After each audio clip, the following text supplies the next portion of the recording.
Bem, pessoal, então boa tarde. Vamos para o nosso curso. Atenção. Vamos continuar o nosso curso de Biologia Vegetal, Biologia das Plantas, Botânica, entendendo a parte da evolução e diversidade dos vegetais. Entre vários temas, nós trabalhamos aqui os principais grupos de plantas, quais são as características diagnósticas dos 4 principais grupos de plantas, entendermos as principais hipóteses sobre a evolução dos vegetais no ambiente terrestre, como se deu a conquista, quais são as características que favoreceram a evolução das plantas no ambiente terrestre. Então, esse é o núcleo dessa primeira parte de biologia vegetal. A segunda parte de biologia vegetal é o estudo da forma e da função das plantas. É onde nós estudamos a estrutura e o funcionamento dos vegetais. Essa parte nós estudaremos contextualizada com a estrutura e a função dos animais, ou seja, forma e função dos seres vivos, ok? Só lembrando que no nosso primeiro encontro, nós já fizemos uma introdução ao estudo das plantas, caracterizando todos, atenção, por favor, caracterizando todos os vegetais. Nós vimos o que todas as plantas apresentam em comum. E aí agora nós vamos passar a estudar com mais calma as características de cada grupo vegetal, ok? Antes disso, nós vamos fazer uma revisão rápida de quais foram os principais pontos da evolução dos vegetais. Atentando aqui para esse cladograma que vocês têm no material, pessoal. Então atenção, ó. Todas as plantas são descendentes de uma alga pluricelular. Atenção, pessoal. Parar. Ok. Vamos retomar. Todas as plantas são descendentes de uma alga pluricelular, tá bom? Essa alga pluricelular já era clorofilada, autótrofa, tinha a metagênese, a alternância de gerações. E a partir dessa alga pluricelular, a evolução, as mudanças evolutivas, levou à conquista de novas características, que é o que define as plantas como um todo. Por exemplo, o embrião protegido e nutrido pelo tecido materno, os gametângios protegidos por células estéreis. Então, isso são características gerais de plantas. E aí nós estamos vendo que o primeiro grupo de planta que se separou dessa linhagem ancestral foram as briófitas. Então nós vamos ver quais são as características que definem esse grupo. Logo depois, a outra linhagem continuou evoluindo e teve a aquisição de novas características, como por exemplo, os vasos condutores, xilema e floema. E aí existe um ancestral, uma planta ancestral vascular, já com xilema e floema. Essa planta que está representada aqui nesse nozinho do cladograma, ela não é ancestral das briófitas. Os vasos condutores só surgiram na evolução após a separação do ramo das briófitas. Por isso que as briófitas nós vimos que são plantas avasculares, atraqueófitas, não apresentando os vasos condutores. Então, quem são os descendentes dessa ancestral vascular? Em outras palavras, quem são as plantas vasculares ou traqueófitas? Pteridófitas, gimnospermas e angiospermas. São as plantas vasculares traqueófitas.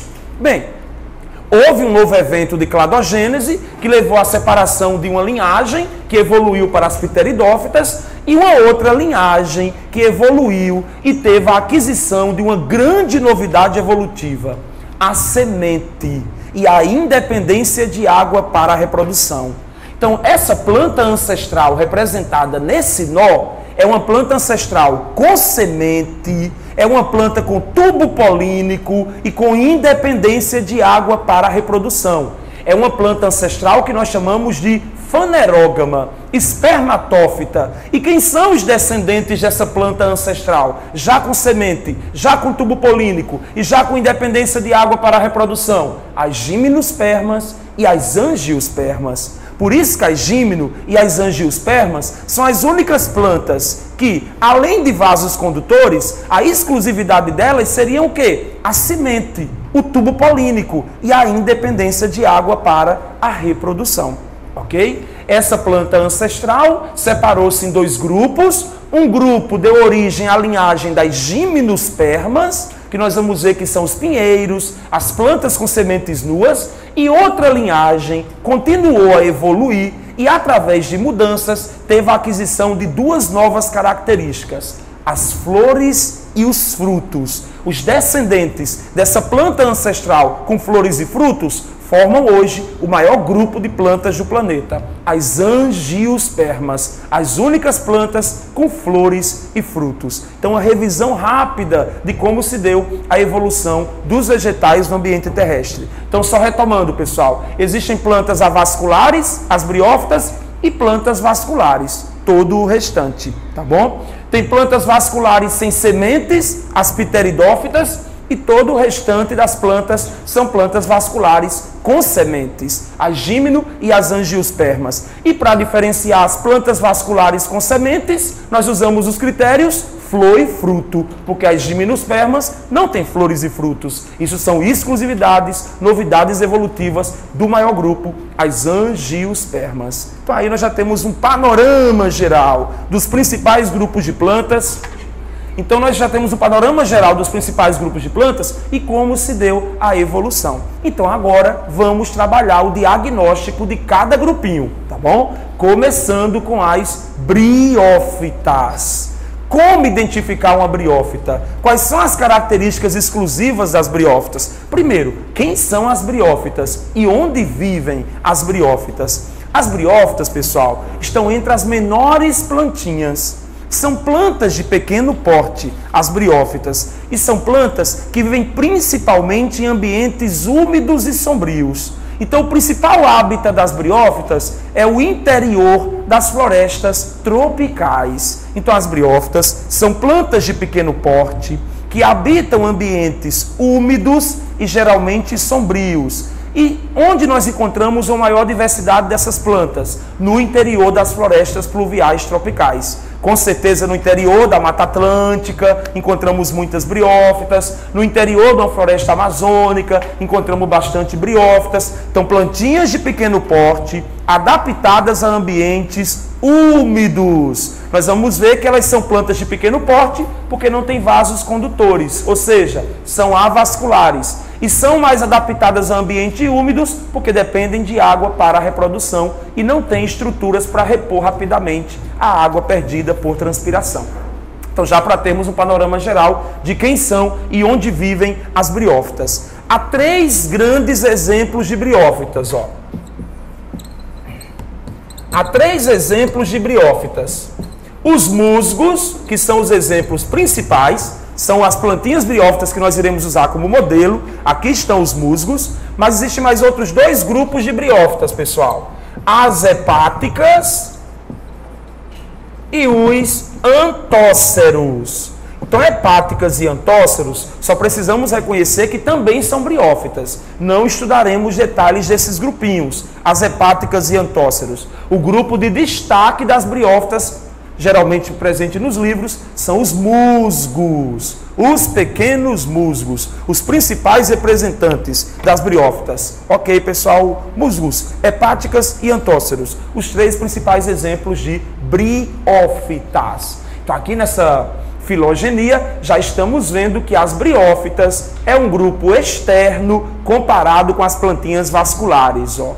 Então, primeira expressão diagnóstica de uma briófita. Briófitas são plantas criptógamas avasculares. São as únicas plantinhas sem vasos condutores, xilema e floema. Então, briófitas são plantas criptógamas avasculares. Essa expressão com certeza está destacada aí no texto para vocês, porque é uma expressão definidora de briófita. Ó. Criptógama avascular. Carlão, por que criptógama? Porque a briófita possui estruturas reprodutivas pouco desenvolvidas. E outra coisa, planta criptógama depende de água para a reprodução. Avascular, porque as briófitas são as únicas plantas que não possuem xilema e floema. Agora atenção, cuidado para não confundir. A briófita não é a única planta criptógama. Pteridófita também é criptógama. O grande destaque aqui, não esqueça, é o fato dela ser avascular ou atraqueófita. Cuidado com o termo sinônimo em prova. Ó. Avascular é o mesmo que atraqueófita.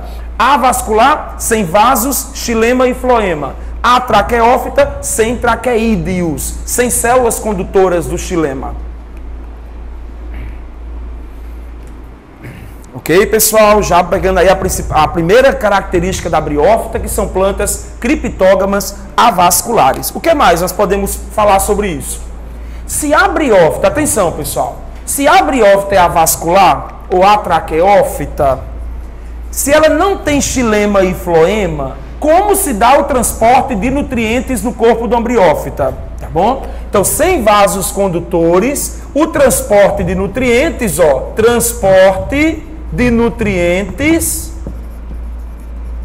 quando eu falo nutrientes, é água, sais, açúcares. O transporte de nutrientes é por difusão, célula a célula, já que as briófitas não apresentam vasos condutores, xilema e floema. Então seria o grupinho de plantas em que o transporte de nutrientes se dá internamente por difusão célula a célula. Então é um transporte lento ou rápido? Lento. Então as briófitas têm um transporte lento de nutrientes, porque não há um vasinho, um canudinho para sugar a seiva. Não, vai de célula a célula o transporte de nutrientes. Então essa ausência de vasos condutores, esse transporte lento de nutrientes por difusão, célula a célula, traz que consequências, pessoal? Pequeno porte do vegetal. Pequeno porte. Então agora você entende por que as briófitas são pequenas. Elas não têm vasos condutores. Elas dependem de um transporte lento de nutrientes, célula a célula. Então, o pequeno porte das briófitas. Agora ficou claro, agora ficou explicado. Outra coisa, pessoal. Baixa eficiência na reposição de água transpirada. Como a briófita não tem xilema, como o transporte de água nas briófitas é lento por difusão, se a briófita perder muita água por transpiração, ela vai ter uma dificuldade de repor essa água perdida. Então, a baixa eficiência na reposição da água transpirada. Isso quer dizer o quê? Isso acaba limitando a briófita a ambientes quentes e secos ou ambientes úmidos. Isso acaba limitando a briófita aqui em ambiente. Geralmente eu encontro briófita musgo onde, pessoal? Na Caatinga carnaúbense ou no interior da Mata Atlântica? No interior da Mata Atlântica. Porque ela tem uma menor eficiência na reposição da água que ela perde por transpiração. Então imagina uma briófita num ambiente muito quente e muito seco. Ela iria transpirar.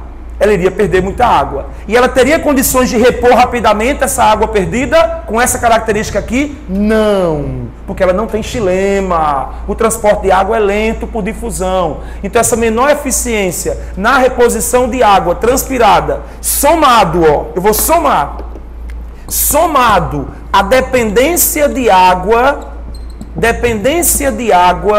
para a reprodução, a gente chega a uma conclusão importante. Estão mais adaptadas, as briófitas estão mais adaptadas a ambientes úmidos e sombrios. Daí nós encontrarmos uma maior diversidade de briófita, maior diversidade nas florestas, matas tropicais. Então eu parti de uma característica anatômica da planta e cheguei a uma conclusão ecológica.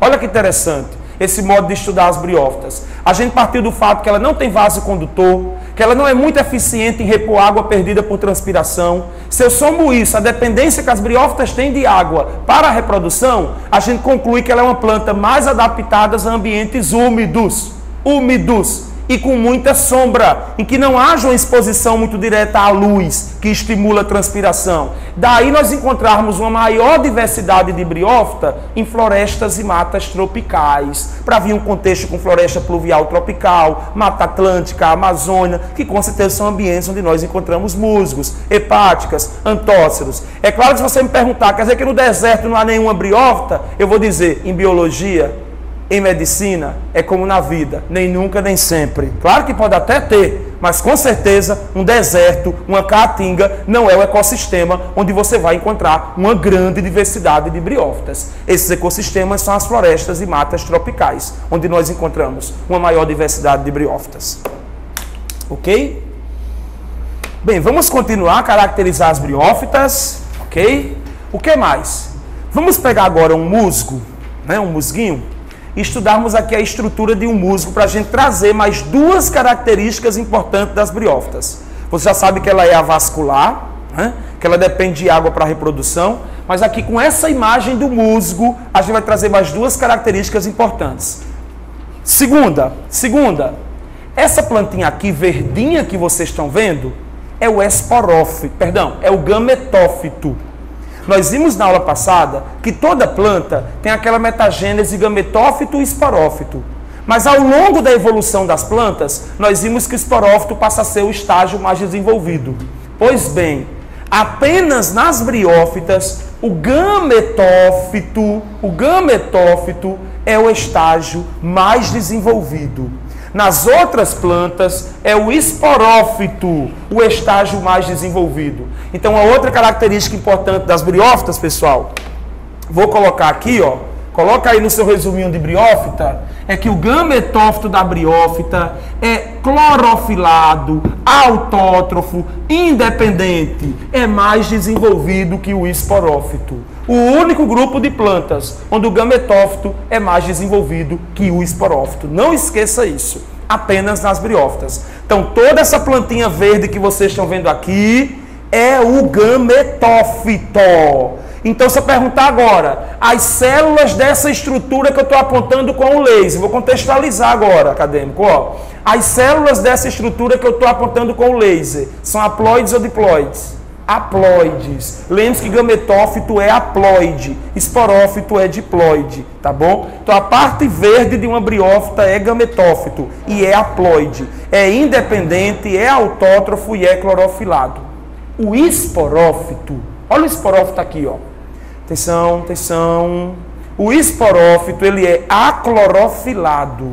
Ele não produz seu próprio alimento. Ele é dependente nutricionalmente do gametófito. É o único grupo de plantas em que nós temos um esporófito todo dependente do gametófito. Apenas nas briófitas, o esporófito é dependente nutricionalmente do gametófito. Tá claro isso? Esporófito dependente, reduzido, dependente nutricionalmente do gametófito. Destacou que só nas briófitas o gametófito é mais desenvolvido que o esporófito. Só nos musgos, hepáticas e antóceros o esporófito é dependente, reduzido, dependente nutricionalmente do gametófito. Ok, queridos? O que mais, professor? O que mais? Atenção! É muito fácil numa prova olhar para esse desenho e dizer, olha a raiz do musgo, olha o caule do musgo, olha a folha do musgo, e erra a questão. Briófitas não têm raiz, caule e folha verdadeiros. É o único grupo de planta. Então, todo mundo anotando, destacando, deve estar em algum canto no texto.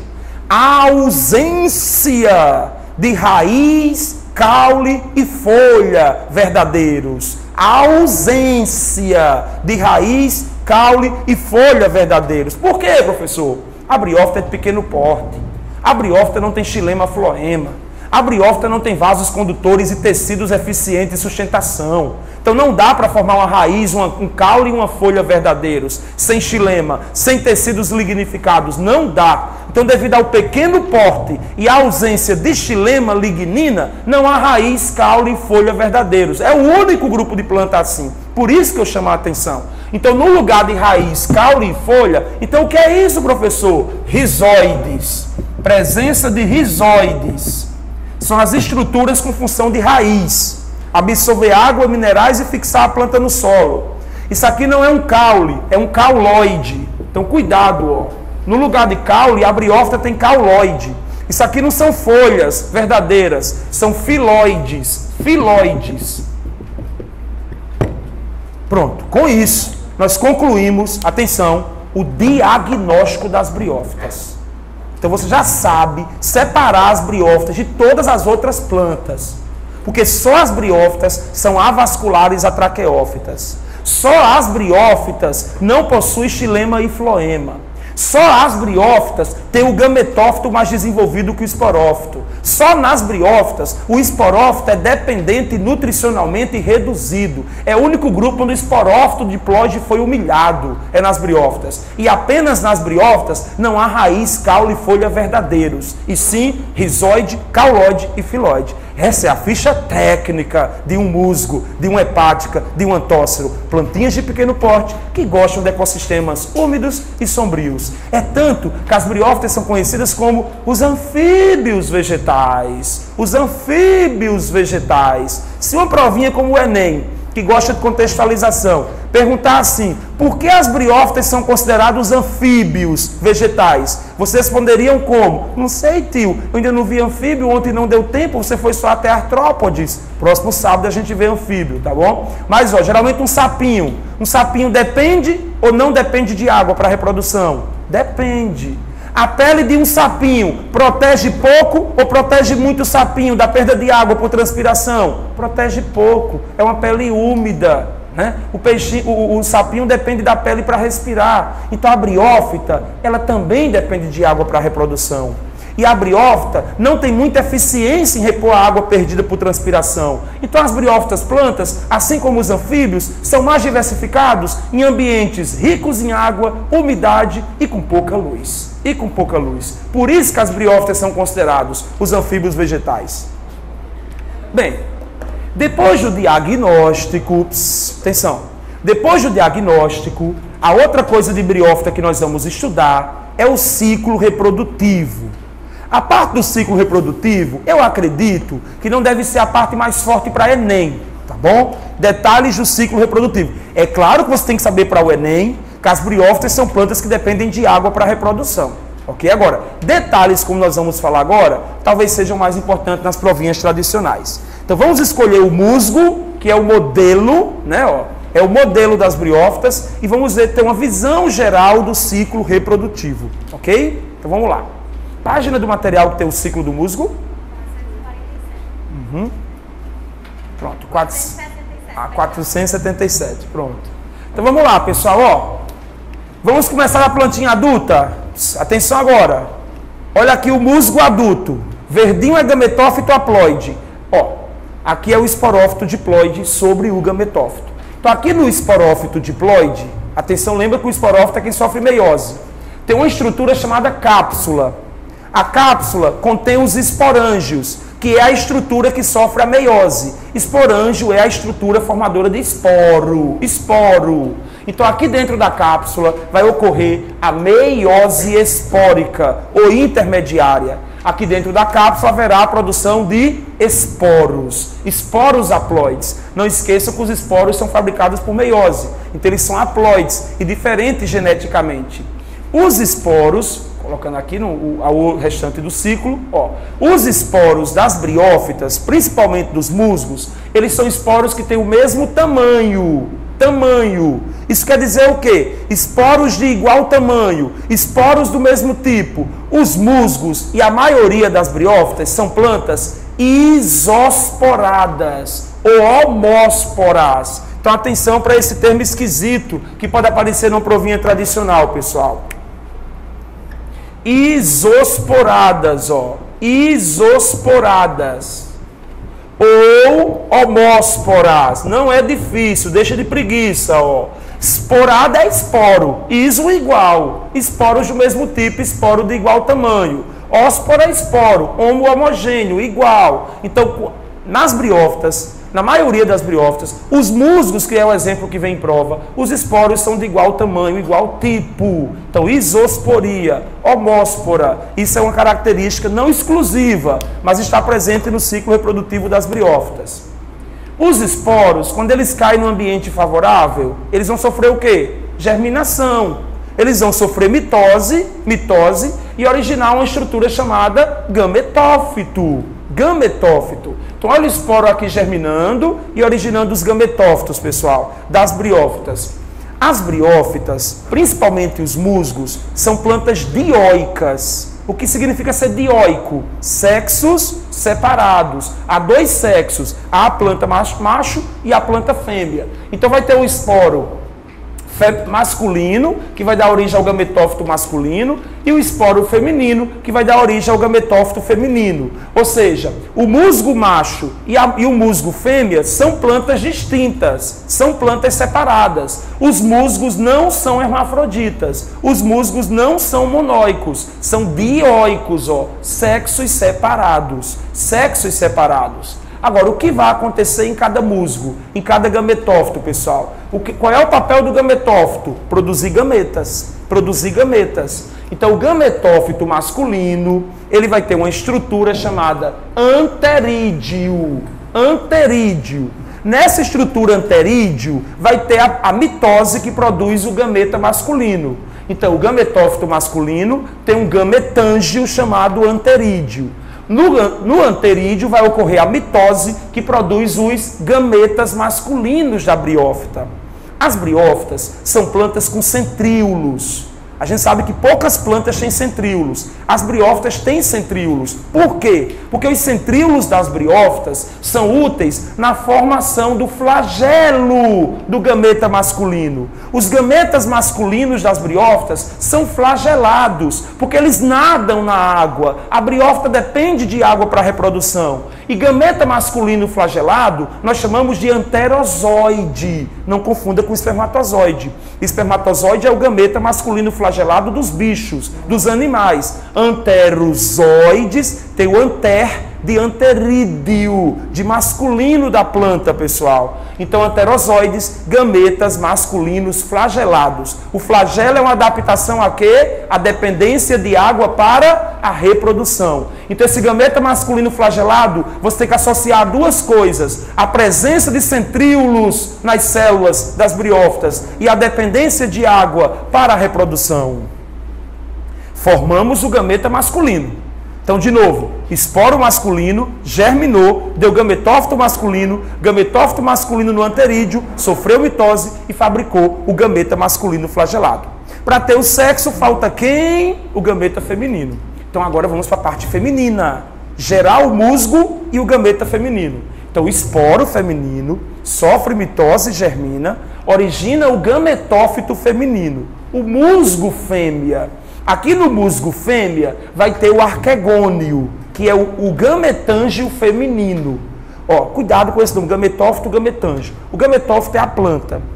O gametângio é a estrutura dela que forma o gameta. Então, o gametófito feminino tem o gametângio feminino, que é o arquegônio. Aqui no arquegônio ocorre a mitose. Lembre-se que plantas, ao contrário de animais, plantas fabricam gametas por mitose. Vimos isso já 2 vezes aqui esse ano. Então, o arquegônio sofre mitose e produz quem? O gameta feminino, a oosfera.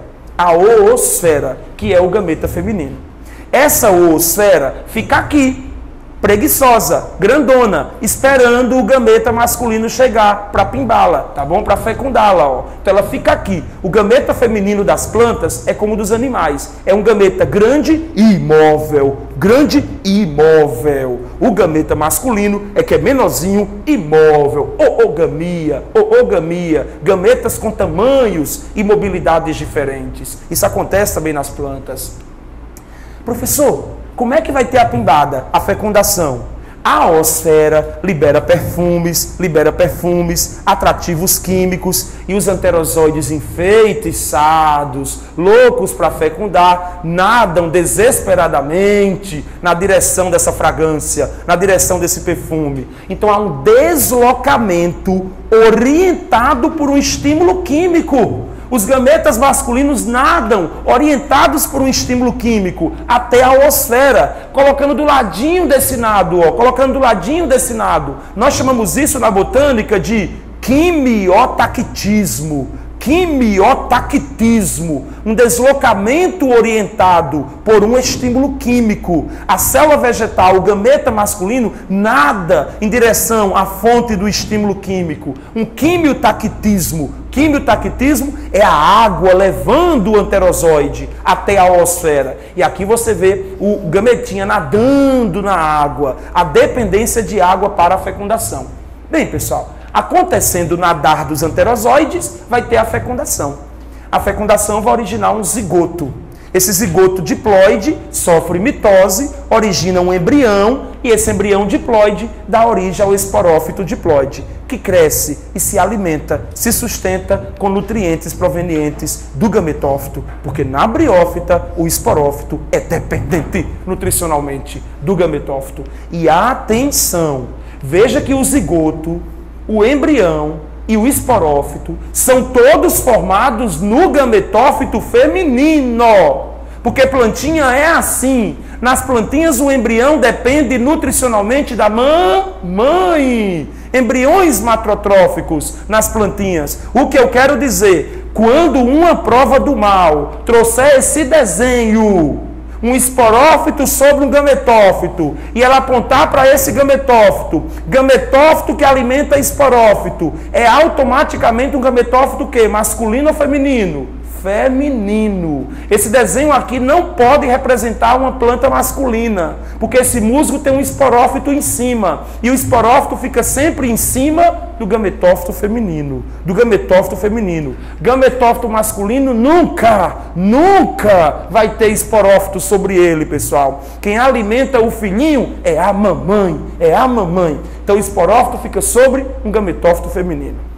Bem, então eu queria, para fechar, fazer uma síntese dos principais pontos desse esquema da reprodução.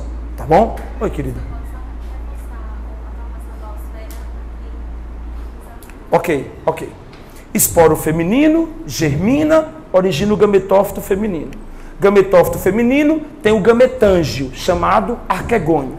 O arquegônio é a parte da planta feminina onde o gameta feminino será formado. Então, aqui dentro do arquegônio ocorre a mitose e forma a oosfera, o gameta feminino. É um gameta grande e imóvel, que fica aí, liberando perfumes enxeridos para atrair o anterozoide. Ok? Então, gente, ó, aqui uma síntese que eu acho mais significativo desse ciclo, tá bom? Que a gente pode usar depois para comparar com outras plantas. Partindo daqui dessa imagem, tem que lembrar o quê? Que G é maior que E. Que gametófito é mais desenvolvido que esporófito. Aqui, ó, eu vou dando opções para vocês. Ó, aqui, nos esporos, isosporia ou heterosporia? Isosporia ou heterosporia? Isosporia. Homosporia ou heterosporia? Homosporia. Muito bem. Musgos monóicos, hermafroditas ou dioicos? Musgos monóicos, hermafroditas ou dioicos? Vou dar até uma quarta opção, que eu estou com vontade hoje. Assexuados, hein? Monóicos, hermafroditas, dioicos ou assexuados? Dioicos. Musgos são dioicos. Plantinha masculina separada da feminina. Dependência ou independência de água para a reprodução? Dependência ou independência? Dependência de água para a reprodução. Gameta masculino flagelado, tá bom? Movimento do gameta masculino. Vou dar opções para vocês. Quimiotropismo, quimiotactismo ou quimionastismo. Olha aí o perigo na prova. Palavras parecidas. Quimiotropismo, quimiotactismo ou quimionastismo. Quimiotactismo, porque é um deslocamento orientado. Pronto. São pontos perigosos numa provinha tradicional que ele dá alternativas aí perigosas. Ué? Volta aí. Tá, pois não, querido. Tá aqui. É só... Ah, não quer voltar agora. Ah, não, voltou. mas eu pergunto aqui. O gametófito feminino, ele é N. Aí como é que o esporófito é 2N? Por quê? Como é que Aí é para lembrar da visão geral do ciclo reprodutivo das plantas. Aquele ciclo da metagênese, da alternância de gerações. Estamos dando ré no esquema, para a gente ter uma ideia de onde veio esse esporófito. Em qualquer planta, todo esporófito diploide vem do embrião diploide. Vem do zigoto diploide que foi formado na estrutura feminina. Tá bom? Então, sobre o gametófito feminino, foi formado um gameta feminino que foi fecundado. Aí esse zigoto, esse embrião diploide, esse esporófito diploide, ficou sobre o gametófito feminino. Tá bom? Agora é a vez das pteridófitas. Então vamos agora caracterizar as plantinhas vasculares sem sementes. Plantas vasculares sem sementes, as pteridófitas. Bem, pessoal, então agora nós vamos falar das pteridófitas. Quando falamos de pteridófitas, nós falamos de quem?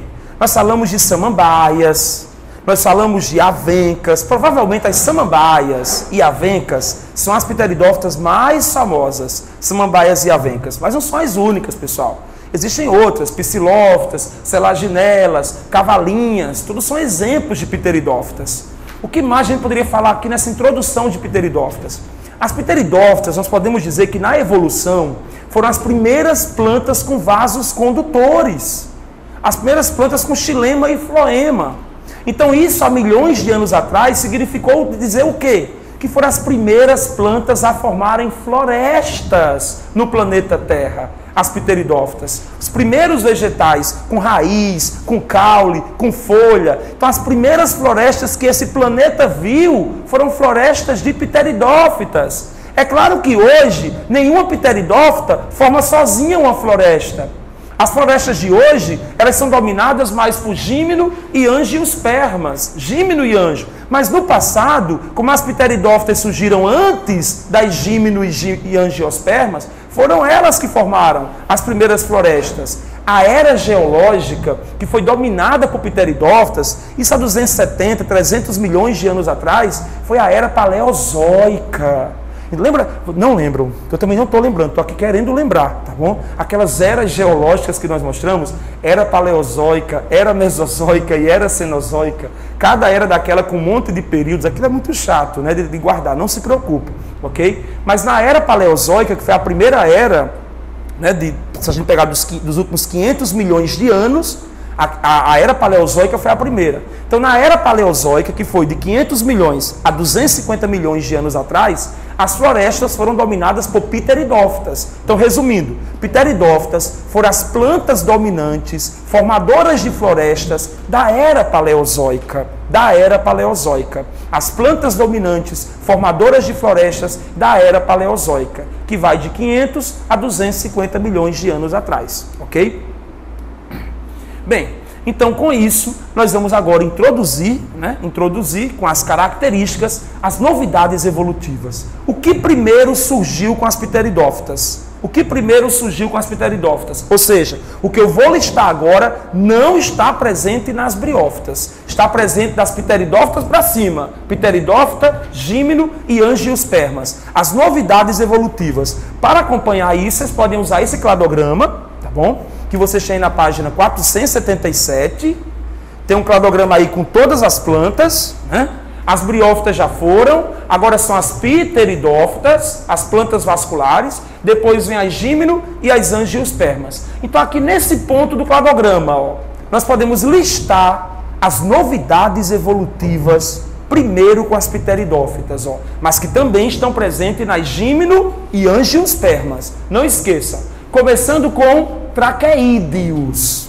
O que são traqueídeos que já está aí no cladograma? Traqueídeos são as células condutoras do xilema. Xilema. O que eu quero dizer? As pteridófitas foram as primeiras plantas a terem xilema.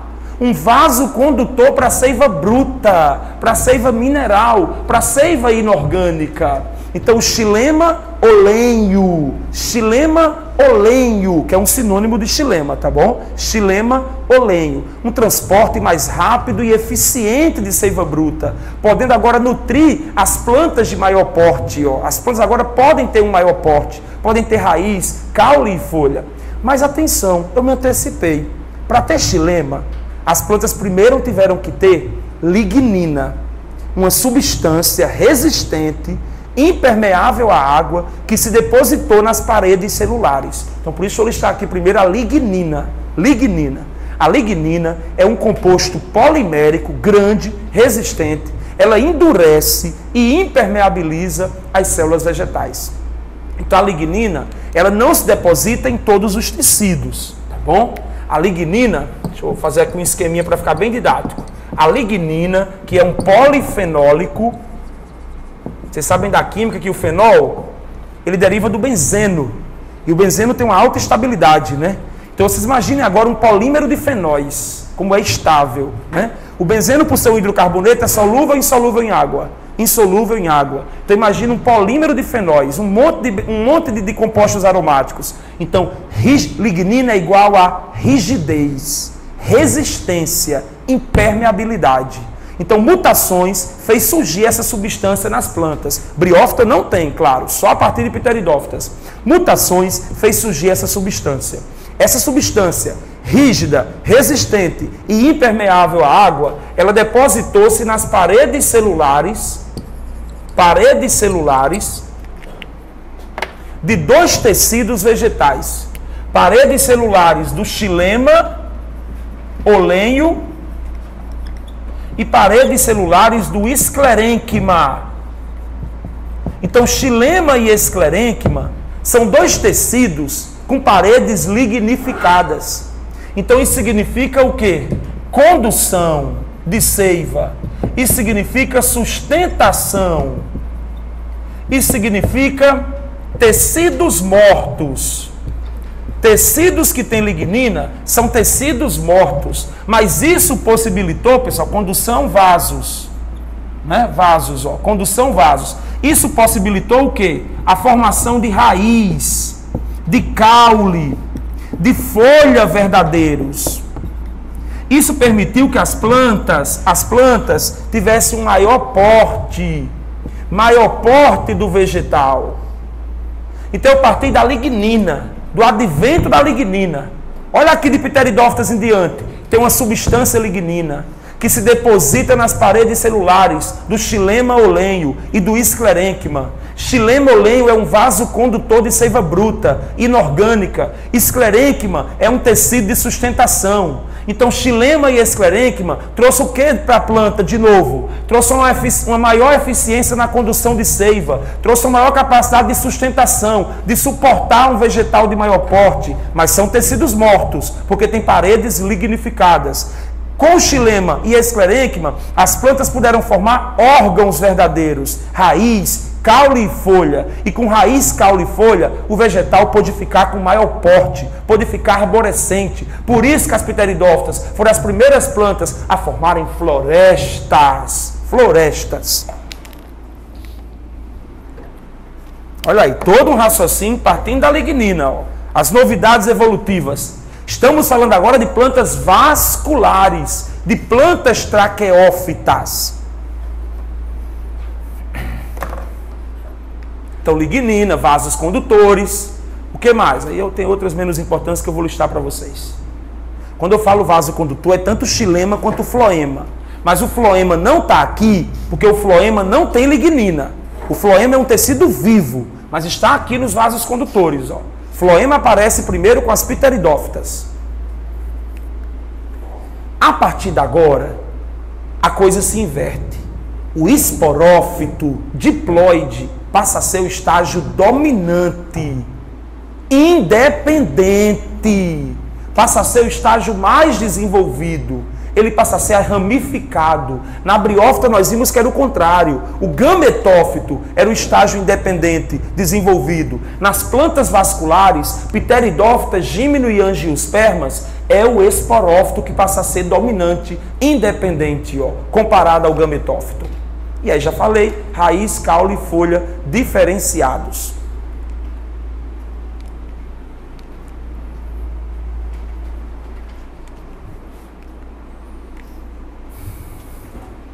Ok? Tranquilo? Plantinhas vasculares. Eu tenho uma imagem aqui para vocês que mostra quem são as plantinhas vasculares.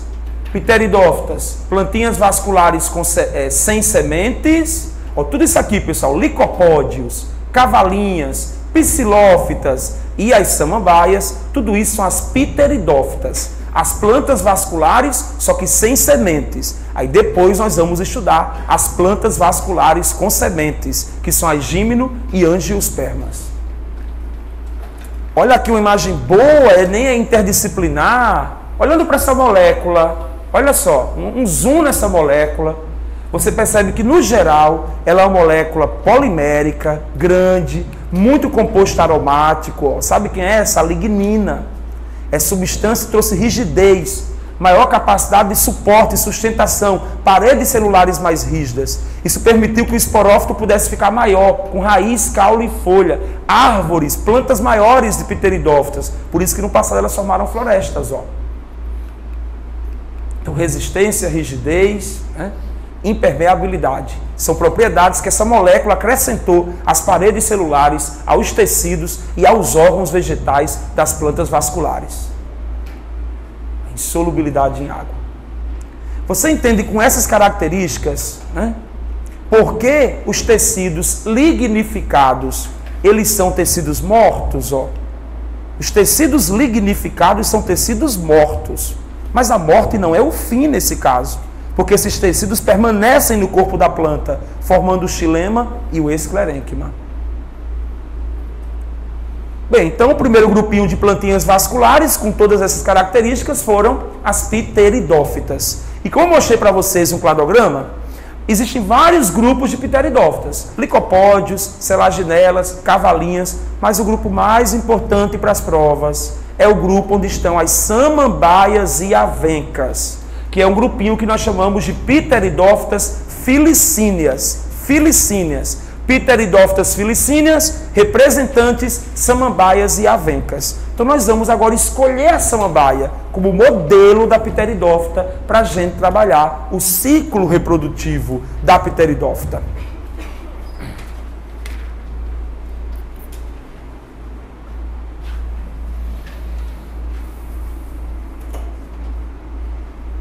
Ok? Antes de trabalhar o ciclo, Carla, você listou várias coisas que diagnostica uma briófita. Existe alguma expressão que diagnostica uma pteridófita? Porque isso aqui que você colocou, professor, lignina, vasocondutor, xilema, esclerênquima, raiz, caule e folha, isso não é exclusivo da pteridófita. Isso está presente em todas as plantas vasculares. Agora, teria algo definidor de pteridófita? Já falei. É uma planta vascular sem semente. Então, a expressão dessa na prova, pessoal, vascular sem semente, isso significa pteridófita. Outra coisa, vascular criptógama, isso significa pteridófita. Ok? Ela é vascular, mas isso não é exclusivo dela, vascular. Porque gímeno e anjo também são vasculares. Agora, se a questão descreve uma planta que é vascular e sem semente, uma planta que é vascular e criptógama, ela está falando de pteridófitas. Ok? Outra coisa que fala a favor de pteridófita é o gametófito. O gametófito e o esporófito, eles são independentes. Mesmo o esporófito sendo mais desenvolvido que o gametófito, isso é um fato, mas o gametófito ele não é dependente do esporófito. O gametófito da pteridófita continua independente. O gametófito ele é reduzido. Ele é passageiro. O esporófito não, o esporófito é desenvolvido. Mas tanto o gametófito reduzido como o esporófito desenvolvido são independentes. Carlão, por que isso é uma característica da pteridófita? Porque na briófita, para diferenciar, na briófita, lá no musgo, o que é que nós tínhamos? Esporófito dependente ou independente? Dependente. E nas plantas que vão chegar já, gímeno e angiospermas, nós vamos ter um gametófito reduzido e dependente do esporófito.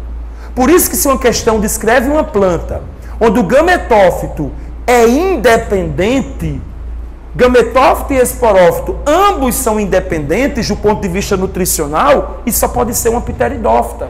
Porque na briófita, o esporófito é dependente. E nas gímeno e angiospermas, o gametófito é dependente. Então, gametófito e esporófito, ambos independentes, isso é uma pteridófita. Tá bom? Bem, então vamos lá, olhar o ciclo da samambaia. A samambaia é a pteridófita mais famosa. Vamos partir da planta adulta? Olha aqui a plantinha adulta, a samambaia. O que é tudo isso que nós vemos lá na área de casa, no jardim, no interior da Mata Atlântica, ó, locais onde podemos encontrar as samambaias. Toda essa parte aérea da samambaia, tudo isso é o esporófito diploide. Porque nas pteridófitas, o esporófito é a parte mais desenvolvida. Então, tudo isso é o esporófito diploide, pessoal. Essa parte aérea que a gente vê sobre o solo é a folha. Tudo isso é folha. Folha com folhinhas menores, que são os folíolos. O caule e a raiz de uma samambaia está enterrado. São subterrâneos, ó. É um caule que nós chamamos de rizoma. Falamos disso já aqui. O caule da samambaia é um exemplo de caule subterrâneo, do tipo rizoma. É tanto que se nós fatiarmos esse caule da samambaia, cada fragmento dá origem a uma nova samambaia. É uma forma de propagação vegetativa, de reprodução assexuada da samambaia. Né? A fragmentação do rizoma. Esse caulezinho é subterrâneo e tem gemas que dão origem a novas plantas. Então já fica claro aqui que o esporófito é maior que o gametófito. O esporófito é o estágio mais desenvolvido.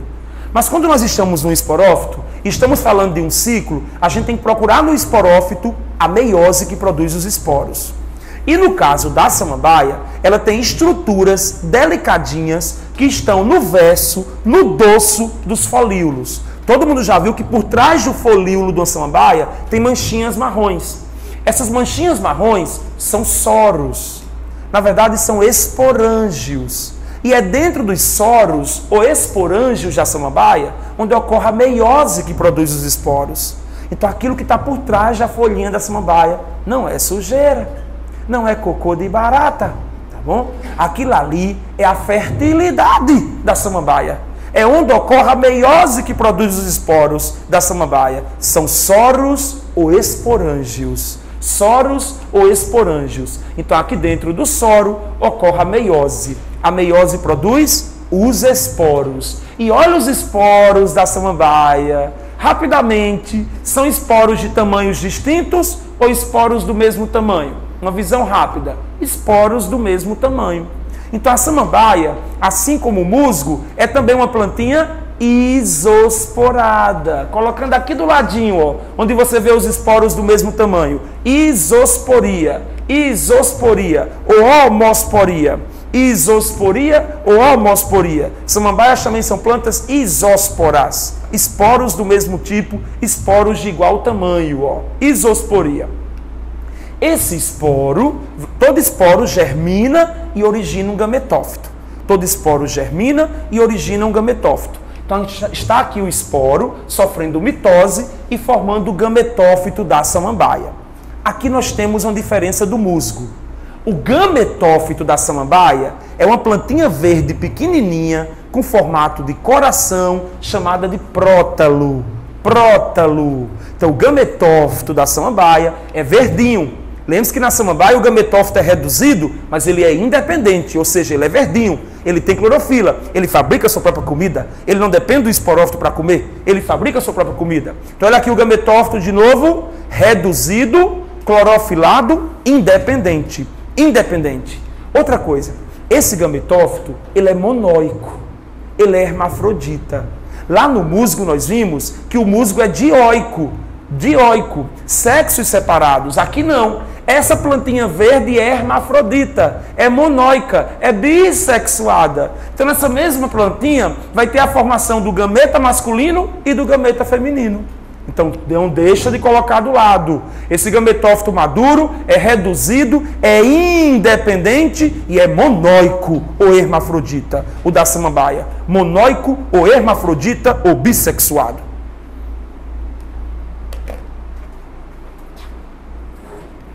Lembrando que a parte do ciclo em si não é o principal foco do Enem, tá bom? O principal contexto do Enem, não é. Bem, esclerênquima e colênquima são tecidos vegetais de sustentação, tá bom? Então o esclerênquima eu falei aqui para vocês, ó, é um tecido morto, lignificado, e o colênquima é um tecido vivo. Evolutivamente, esclerênquima e colênquima são importantes porque trouxeram sustentação para a planta. Então ela pode formar raiz, caule e folha, ela pode ter um maior porte, né? Então com isso ela se aproxima mais da luz, né? Aquela coisa toda. Acaba formando mais hábitats, nicho. Embriologicamente, a gente teria que sair um pouquinho aqui do ciclo, teria que pegar um componente do ciclo, que é o embrião, né? Que o zigoto, esse zigoto diploide, ele vai dar origem a um embrião. Aí esse embrião, ele vai dar origem a meristemas, que é um componente que não está aqui nesse ciclo. Vai vir na aula de forma e função, que são os tecidos. Aí existem vários tipos de meristemas numa planta. Existe um meristema chamado meristema fundamental. Esse meristema fundamental é quem vai dar origem aos tecidos colênquima e esclerênquima. Então, provavelmente nessa questão, como ele queria saber as diferenças evolutivas e embrionárias, evolutivamente, ambos contribuem para a sustentação e permitem o maior porte da planta. Mas do ponto de vista embrionário, colênquima e esclerênquima têm uma mesma origem. Não teria diferenças. Porque colênquima e esclerênquima, eles ambos derivam de um tecido chamado meristema fundamental, que a gente vai ver depois. Ok? Agora, a diferença é que colênquima é um tecido vivo, porque a parede dele não é lignificada, e o esclerênquima é um tecido morto. Ou seja, o esclerênquima ele é mais rígido, ele é mais resistente do que um colênquima. Então, vamos voltar aqui, pessoal, para o ciclo aqui da samambaia. Ó. Então, como nós vimos, os esporos são do mesmo tipo, isosporia ou homosporia.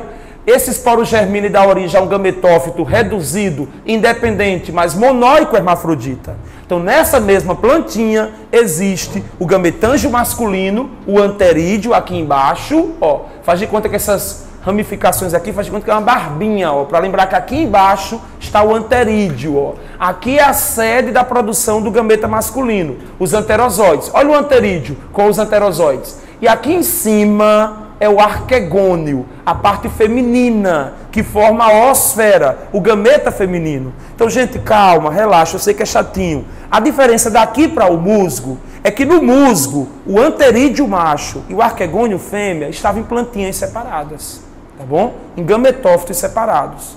Aqui na samambaia, o anterídeo e o arquegônio estão na mesma plantinha, nesse prótalo. Na penúltima prova da UERN, ok? Apareceu esse desenho do prótalo da samambaia. E o aluno tinha que saber onde o local do anterídeo e o local do arquegônio. O local onde se forma o gameta masculino e o do gameta feminino. Quer dizer, uma coisa realmente muito decoreba, mas não significa impossível de cair. Você pode pegar uma provinha UPE esse ano e ter isso aqui. E ter que saber nesse desenho onde está o anterídeo e onde está o arquegônio. Tá bom? Bem, agora atenção. A planta é monóica ou hermafrodita e ela corre que risco? Quem é monóica hermafrodita corre que risco? Autofecundação. Então, geralmente, o anterídeo e o arquegônio amadurecem em épocas distintas para impedir a autofecundação, já que a autofecundação leva a uma menor variabilidade genética. Então, não esqueçam que há mecanismos que impedem o amadurecimento do anterídeo e arquegônio ao mesmo tempo. Isso é uma forma de evitar a autofecundação. Então, anterídeo macho e arquegônio fêmea amadurecem em épocas distintas. Isso é uma forma de impedir a autofecundação, promovendo assim uma maior variabilidade genética. Bem, vamos agora para a fecundação. Então, na fecundação das pteridófitas é igual a das briófitas. Os anterozoides flagelados nadam na água em direção à oosfera. Anterozoides flagelados nadam na água em direção à oosfera. Então, é um deslocamento orientado. Então, também é um exemplo de quimiotactismo. O gameta masculino flagelado nadando em direção à oosfera. Quimiotactismo. Mais uma vez, você vê aqui que há dependência de água para a reprodução. Pteridófitas, assim como as briófitas, dependem de água para a reprodução.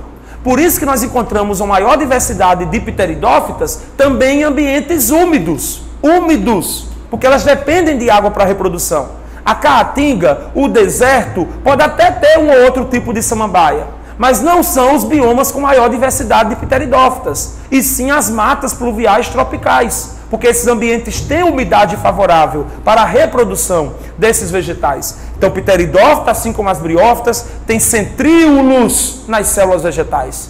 Formam gametas masculinos flagelados, dependem de água para a reprodução. A fecundação é dependente de água. Acontecendo a fecundação, ocorre o zigoto diploide, origina um embrião. Esse embrião diploide origina o esporófito diploide, fechando o ciclo. É esse esporófito diploide que vai dar origem a uma samambaia adulta. Atenção para um perigo na prova decoreba. Eu disse para vocês que o esporófito e o gametófito, eles são independentes nutricionalmente.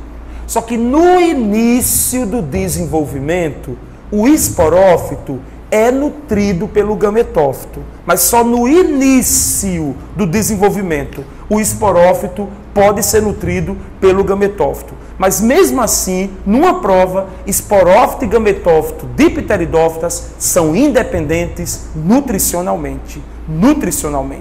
Ok? Mas no início, o esporófito bem pequenininho consegue se alimentar a partir do gametófito. Então vamos lá, deixa eu destacar como eu fiz com as briófitas. Destacando pontos importantes desse ciclo, pessoal. Vou apontando os principais pontos e a gente acaba assinalando a resposta correta. Aqui, ó, na planta adulta, esporófito ou gametófito mais desenvolvido? Esporófito mais desenvolvido. Muito bem. Aqui no esporo, isosporia ou heterosporia? Isosporia. Se é samambaia, a maioria das pteridófitas são isosporadas. Aqui no gametófito, monóico ou dioico? Monóico. Aqui, diferentemente do musgo, o gametófito é uma plantinha monóica, ok? Monóico. Dependência ou independência de água para a reprodução? Dependência de água para a reprodução. Então, os pontos mais estratégicos aí numa prova, tá bom? Do ciclo de uma samambaia. Então, aqui são outros exemplos, né, de pteridófitas, ó, os licopódios, as cavalinhas, ó, aí são pteridófitas menos conhecidas, tá bom? Mas que existem, né? Aqui as samambaias e avencas, que foram as que nós estudamos, ó, que são as mais famosas. Né? Vimos aí o ciclo, já estudamos. Agora, gente, eu queria chamar a atenção para vocês, antes de começar a falar das plantas com sementes, de 3 observações de pteridófitas. 3, tá bom? 2 têm mais chance de cair em prova. Então, 3 observações. Observações pontuais.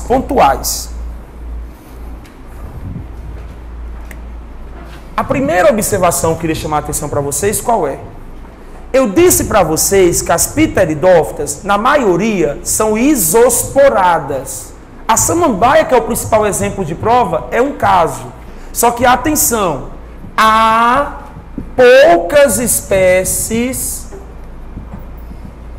heterosporadas. Então, existem algumas pteridófitas heterosporadas. A heterosporia, nós vamos ver já já em detalhes, é um fenômeno que acontece em todas as plantas com sementes, gímeno e angiospermas. Então, vou deixar para detalhar o que é heterosporia nas gímeno e angiospermas. Mas quando eu falar lá em heterosporia, você lembra, isso pode acontecer em algumas pteridófitas. E o exemplo é a selaginella, que é o principal exemplo dos livros. A selaginella, um exemplo de pteridófita heterosporada, tá bom? Não se preocupe, já o detalhe o que é heterosporia. Mas cuidado, a maioria das pteridófitas são como as briófitas, isosporadas. Mas algumas, como a selaginella, é heterosporada. Ok, pessoal? Essa é uma observação. Outra observação.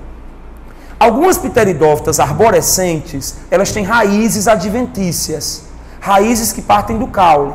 E essas raízes foram por muito tempo exploradas para a construção de vasos ornamentais, chamados xaxins. Já viram falar disso? Xaxim. Acho que vou até... Xaxim. Pode ser até com o R na escrita. Ó. Xaxim. São vasos ornamentais, ok? E esses vasos ornamentais, eles são fabricados a partir de raízes adventícias de pteridófitas arborescentes. Hoje já é muito mais evitado isso, porque houve até uma ameaça de extinção dessas pteridófitas, de tanto que essas raízes eram removidas para a construção desses vasos ornamentais. Então a prova Enem, no contexto de biologia da conservação, pode trazer isso aqui. Então xaxim, pessoal, está associado a vasos ornamentais construídos a partir de raízes adventícias, que são raízes que partem do caule. Raízes adventícias que partem do caule de pteridófitas. Não de samambaias, mas pteridófitas mais arborescentes. Pronto. Esse é um contexto que pode vir em prova. E uma terceira observação que eu queria fazer de pteridófita para vocês é em relação a combustível fóssil. Um dos combustíveis fósseis é o carvão mineral. E o carvão mineral que nós usamos hoje, que se usa hoje, ele nada mais é do que pteridófitas fossilizadas. Então, o carvão mineral está associado a fósseis de pteridófitas. Pteridófitas. Então, é nem no contexto de energia, né? Energia não, fonte não renovável, combustível fóssil, e aí fala do carvão mineral. E aí passa a descrever o tipo de planta que originou o carvão mineral de hoje. E você automaticamente vai concluir. São pteridófitas. Então, pteridófitas do passado, de 300 milhões de anos atrás, morreram e aí não foram decompostas, foram fossilizadas. Hoje esses fósseis têm energia e é o carvão mineral. O carvão mineral. Não confunda carvão mineral, pessoal, atenção, ó. Não confunda com turfeiras. Turfeiras é um material de musgo que ainda hoje também é usado como combustível, tá bom? Turfeiras, T-U-R-F-A, tufas. Não confunda também com trufa, né? Turfa pode lembrar trufa de chocolate, ó. Turfa, turfeiras, é um tipo de musgo, de briófita, que na Europa é muito usado para aquecer chaminés, tá bom? As turfeiras é uma forma de combustível, mas é um combustível vivo, é diferente do carvão mineral, que é um combustível fóssil derivado de pteridófitas, tá bom? Então, diferente de turfeiras. Tufas. Tufas é um combustível vivo, derivado de briófitas. Então, 3 observações aqui para a gente finalizar esse estudo das pteridófitas.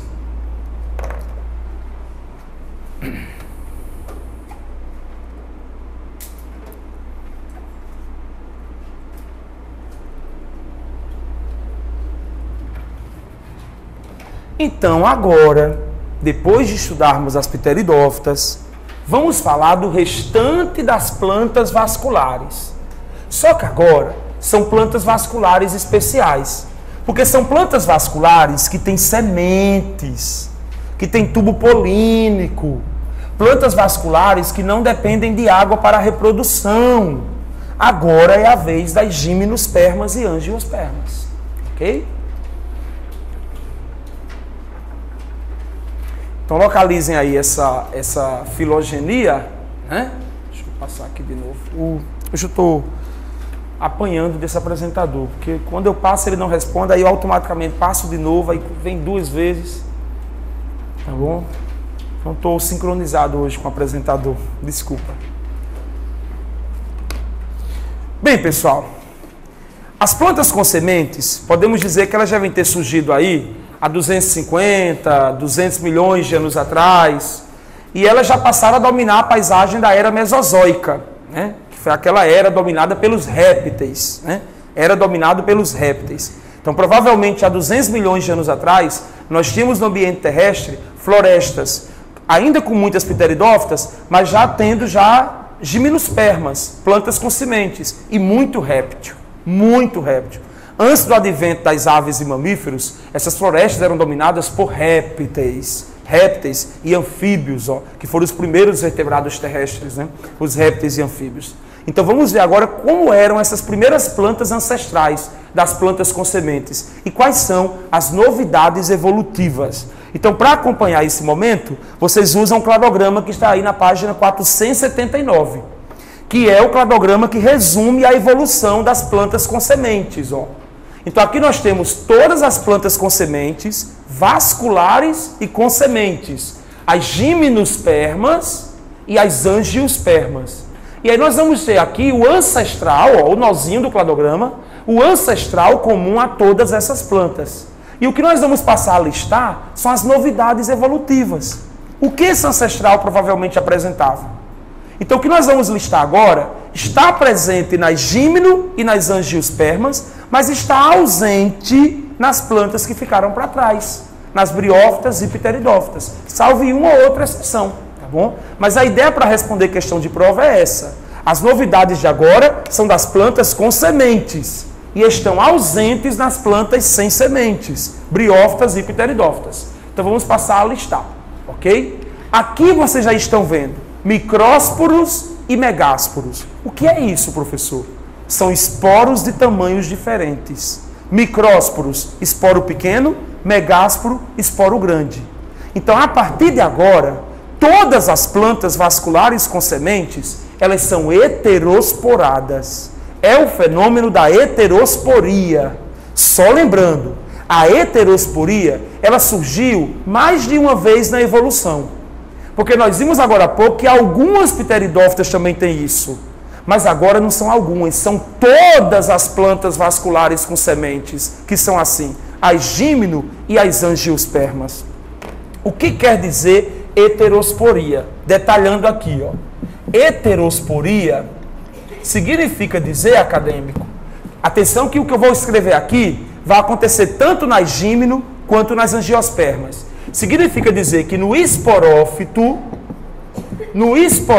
pessoal, vão existir agora, no esporófito, vai ocorrer meiose, a meiose, e essa meiose vai produzir dois tipos de esporos, o micrósporo e o megásporo. Esse micrósporo, pessoal, lembrando, são haploides, ó. Esse micrósporo, ele vai ser o esporo que vai dar origem ao gametófito masculino. Enquanto que o megásporo vai ser o esporo que vai dar origem ao gametófito feminino. Nós vimos nos musgos e nas samambaias que havia o mesmo tipo de esporo. Por isso que lá era isosporia. Agora não. Nas gímeno e nas angiospermas, pessoal, o esporófito vai produzir dois tipos de esporos. O micrósporo, que vai dar origem ao gametófito masculino, e o megásporo, mega maior, que vai dar origem ao gametófito feminino. Então é isso que nós vamos ter agora em todas as plantas vasculares com sementes. Ó. É isso que é heterosporia. Se você me perguntar, professor, qual é o significado evolutivo disso? Os autores falam que com a heterosporia, os gametófitos ficaram cada vez mais menores e protegidos pelo esporófito. Esse foi um dos significados evolutivos da heterosporia. Ó. Esses gametófitos, eles são reduzidos, gametófitos reduzidos e protegidos do estresse ambiental. Ou seja, com a heterosporia, os gametófitos ficaram cada vez menores e pequenininhos, eles ficaram escondidinhos dentro da planta, dentro do esporófito, e protegidos de mutações. Não esqueçam que os gametófitos, eles têm um poder, que é fabricar os gametas que dará origem às novas plantas. Então, no que os gametófitos ficaram menores e protegidos do estresse ambiental, as células formadoras de gametas ficaram protegidas de mutações prejudiciais. Então, a tendência agora, nas gímeno e nas angiospermas, é que o gametófito seja cada vez mais reduzido, cada vez mais passageiro, cada vez mais dependente do esporófito, pessoal. E a planta adulta passa a ser cada vez mais o que? Desenvolvida, passa a ser o esporófito. Já era o esporófito desde as pteridófitas. E aí continua o esporófito a ser a fase mais dominante do vegetal, tá bom? Então, é difícil explicar o significado evolutivo da heterosporia. Mas se todas as plantas com sementes são assim, deve ter alguma vantagem evolutiva. E foi isso que eu tentei mostrar para vocês. Isso tudo está presente nas gimnospermas e angiospermas. Qual é a diferença? É que essa meiose nas gimnospermas, ela acontece em cones ou estróbilos. Cones ou estróbilos. Tudo isso vai acontecer em cones ou estróbilos das gimnospermas. Enquanto que nas angiospermas, tudo isso aqui que você viu, vai acontecer nas flores. Nas flores das angiospermas. Essas são das diferenças das gímeno para as angiospermas. Os dois grupos de plantas vasculares com sementes. A meiose que forma micrósporo e megásporo, ocorrem cones e estróbilos nas plantas gimnospermas, enquanto que nas angiospermas esse processo acontece nas flores.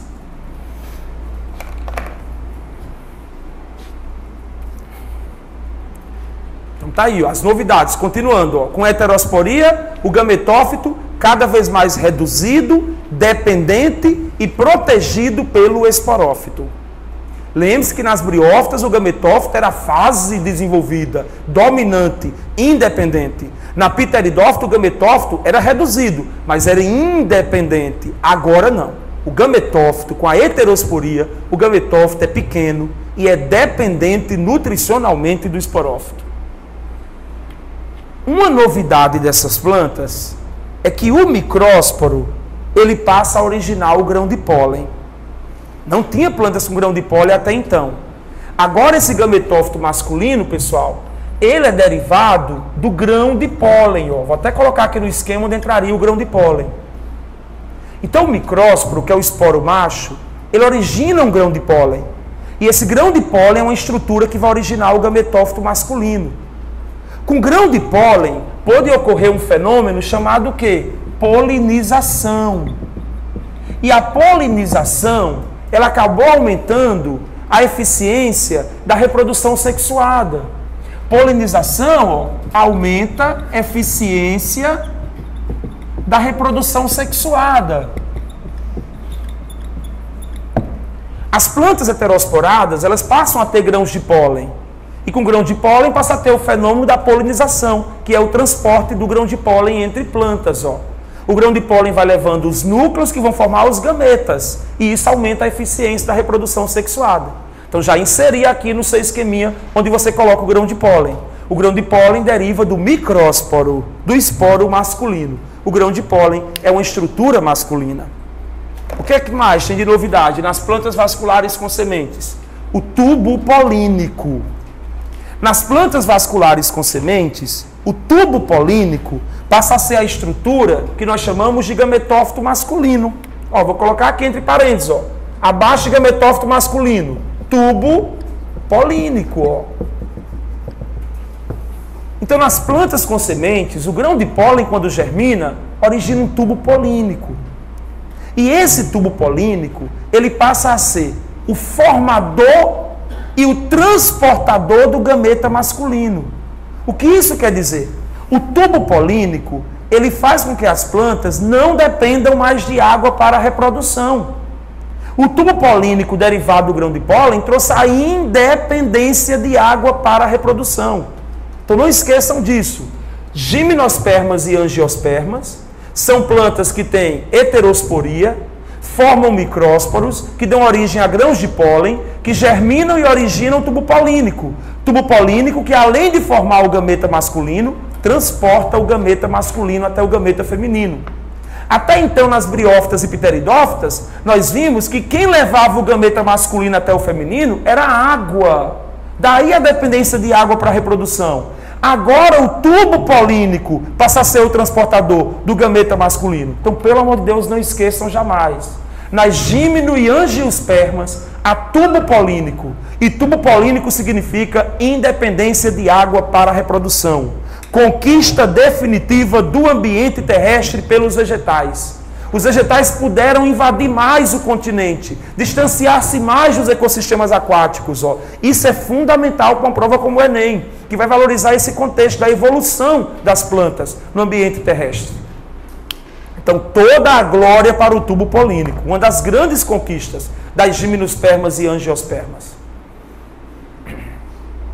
Tem muita novidade, né? Outra, atenção. Esse megásporo, que é o esporo, atenção, esse megásporo, que é o esporo feminino, que dá origem ao gametófito feminino, ele se desenvolve no interior de um óvulo. Então, atenção, ó. Eu vou unir aqui megásporo e gametófito feminino e dizer que essas estruturas estão contidas, ó,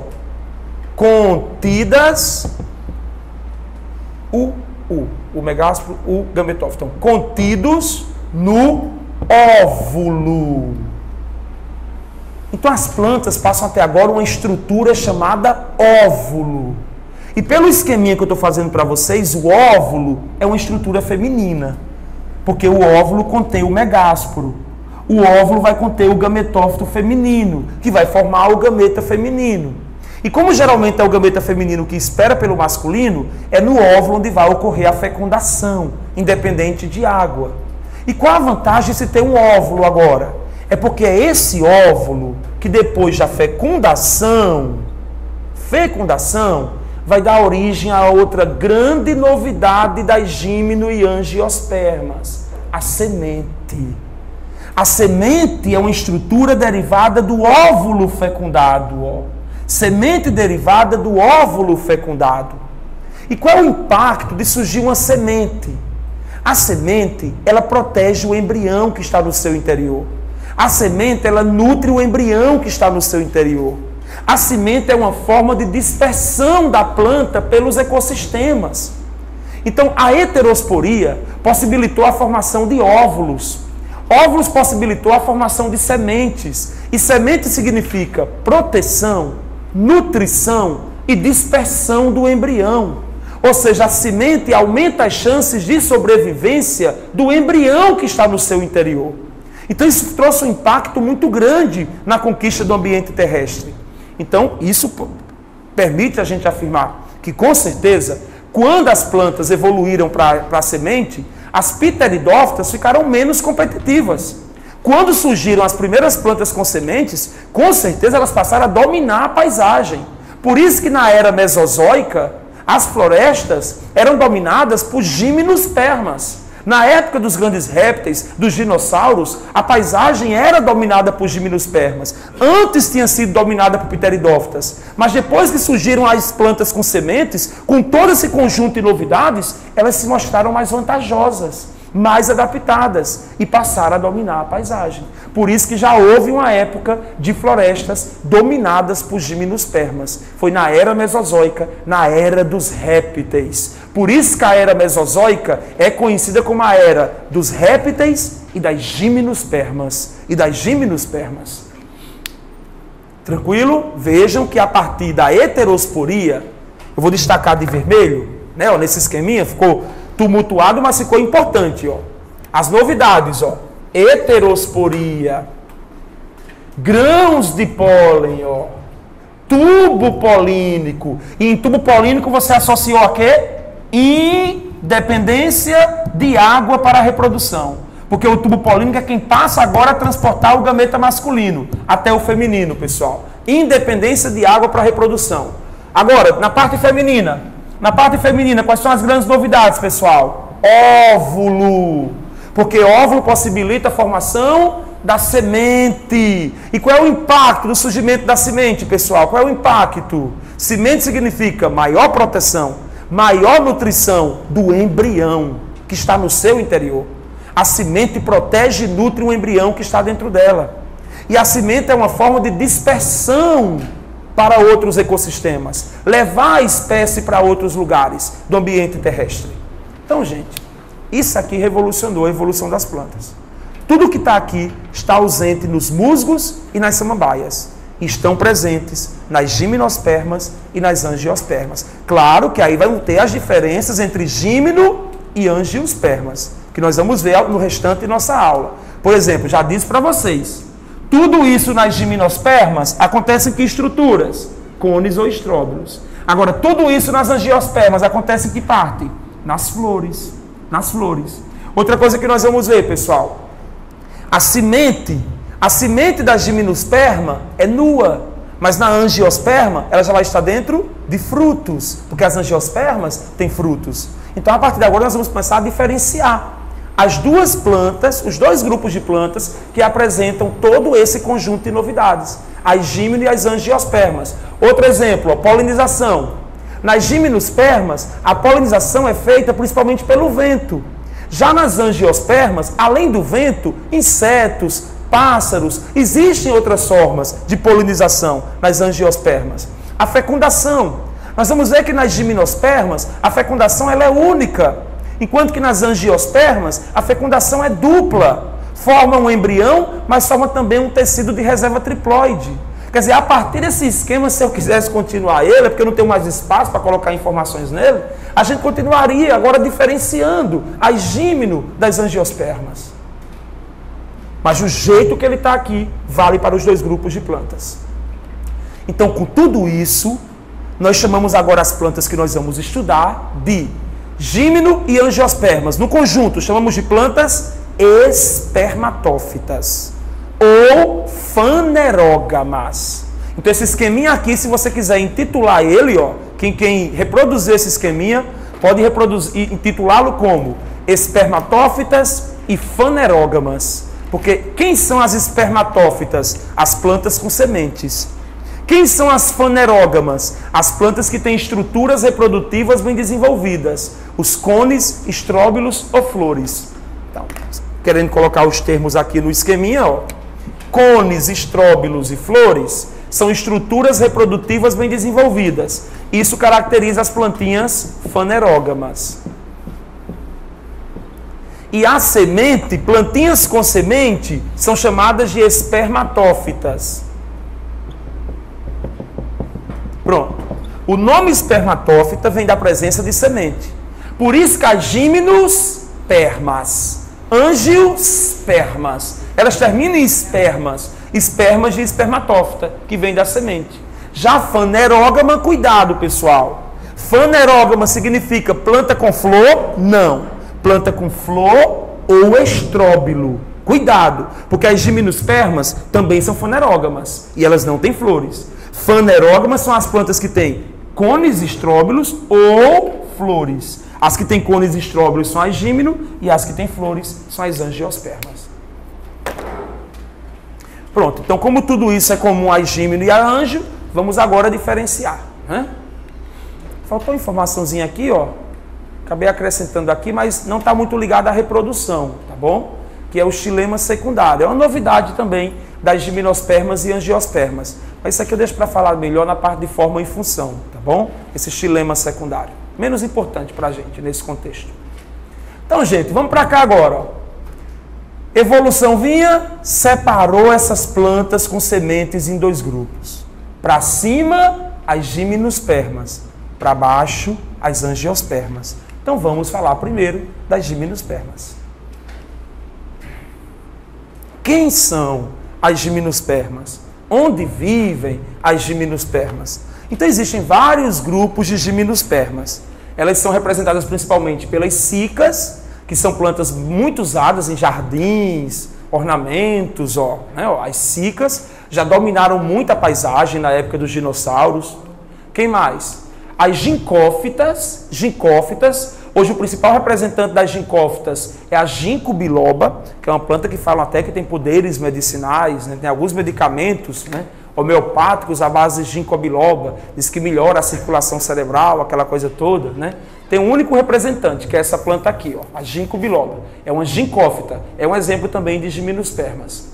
E claro que o grupo maior de gimnospermas, pessoal, são as coníferas. Esse é o grupo maior em termos de número de espécies, tá bom? E é o grupo que nós vamos usar como exemplo para estudarmos o ciclo reprodutivo.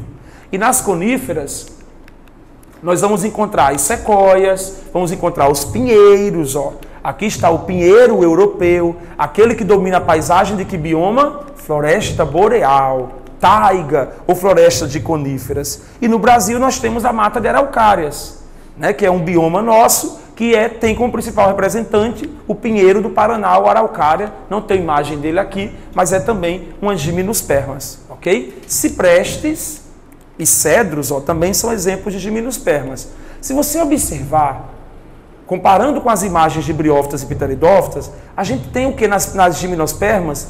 Os principais representantes são plantas o quê? Arborescentes, árvores, plantas de grande porte, ó.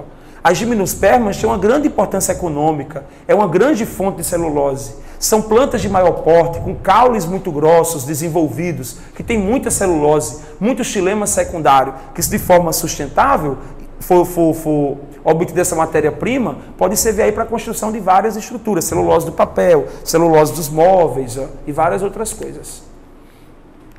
Ok? Então, apesar de vários grupos, nós vamos nos concentrar agora nas coníferas, que é o grupinho dos pinheiros. E aqui está o ciclo reprodutivo que nós vamos analisar. Antes de analisar o ciclo reprodutivo, eu queria listar mais algumas informações, tá bom? Sobre as gimnospermas. Pelo que a gente observou, né? Mostrando aqui o pinheirinho europeu, o pinheiro da taiga, da floresta boreal. Lembrando o pinheiro do Paraná, lá da mata de araucárias. Podemos chegar a uma conclusão que as gimnospermas, elas são mais adaptadas a ambientes de clima frio, temperado. Ou seja, as florestas que estão na zona intertropical, uma mata atlântica, uma floresta amazônica, a gente não vai ter uma riqueza de gimnospermas. Essas plantas, elas dominam mais em ambientes de elevada altitude, no caso de montanhas, né? Ambientes de maior altitude, ou em ambientes de clima frio temperado, como é o caso dos biomas, floresta boreal ou taiga, e no caso a mata de araucárias brasileira, tá bom? E algumas florestas temperadas perennifólias, como existe lá na costa oeste americana, né? Ali na Califórnia, por exemplo, tem algumas florestas temperadas perennifólias que são dominadas por essa planta aqui, ó, a sequoia, que é o maior ser vivo do planeta. São árvores que chegam até a 100 metros de altura, tá bom? Então, de novo, para a questão de ecologia, até de geografia, 3 biomas onde a paisagem é dominada por gimnospermas. 3 biomas com paisagem dominadas por gimnospermas, tá bom? Floresta boreal, ou taiga, ou floresta de coníferas, logo abaixo da tundra, entre a tundra e a floresta temperada caducifólia. Segundo bioma, esse menos importante para a prova, mas é um bioma que tem muita sequoia. Floresta temperada perennifólia. Floresta temperada perennifólia. E um terceiro bioma é o nosso, a mata de araucárias. A mata de araucárias, que nós vimos na aula de ecologia, que alguns classificam como uma forma de mata atlântica. Já outros classificam como um bioma à parte da mata atlântica. E já tem autores que também classificam a floresta de araucárias como uma floresta temperada também. Aquele clima lá subtropical. Então, se nós observarmos, nós temos a floresta boreal, que é um clima frio. Nós temos uma floresta temperada, com clima temperado. E temos a mata de araucárias, um clima subtropical. Então, isso mostra o que, resumindo? Que as gimnospermas dominam principalmente ambientes de clima frio temperado. Ou seja, clima tropical já é mais dominado por que tipo de planta? Angiospermas. Angiospermas. Outra coisa que eu queria chamar a atenção para vocês, a polinização. Nesses ambientes frios e temperados, não há uma grande diversidade de insetos, porque insetos são animais ectotérmicos, pecilotérmicos. Eles gostam de ambientes mais quentes, onde eles podem ficar mais ativos. Por isso que nesses biomas de clima frio e temperado, as gimnospermas dependem muito de quem? Do vento para levar seus grãos de pólen. Por isso que não esqueçam, nas gimnospermas, a polinização se dá principalmente pelo vento, que é uma polinização chamada anemófila. Anemófila é a principal forma de polinização, de transporte de grãos de pólen nessas plantas. A polinização pelo vento ou polinização anemófila. Anemófila. Então são algumas informações que a gente quer chamar a atenção, que estão aí no contexto ecológico das gimnospermas. Bem, agora para descrever o ciclo, vamos escolher o pinheiro da taiga, da floresta boreal, o famoso pinheiro europeu. Tá bom? Agora, essa parte do ciclo já é mais característica das provinhas tradicionais. Ok? Gente, o pinheiro europeu, toda essa árvore grandona, é o esporófito. Porque desde as pteridófitas, o esporófito é a fase dominante. Então, esse esporófito vai ter o quê? As estruturas reprodutivas, onde vai acontecer todos esses fenômenos que estão aqui no quadro. No caso das gimnospermas, não são flores, são cones ou estróbilos. Então, o esporófito da gimnosperma tem cones ou estróbilos, não são flores. Dentro dos cones ou estróbilos vão acontecer todos os fenômenos reprodutivos, tá bom? Dentro dos cones ou estróbilos vão ocorrer todo o fenômeno reprodutivo.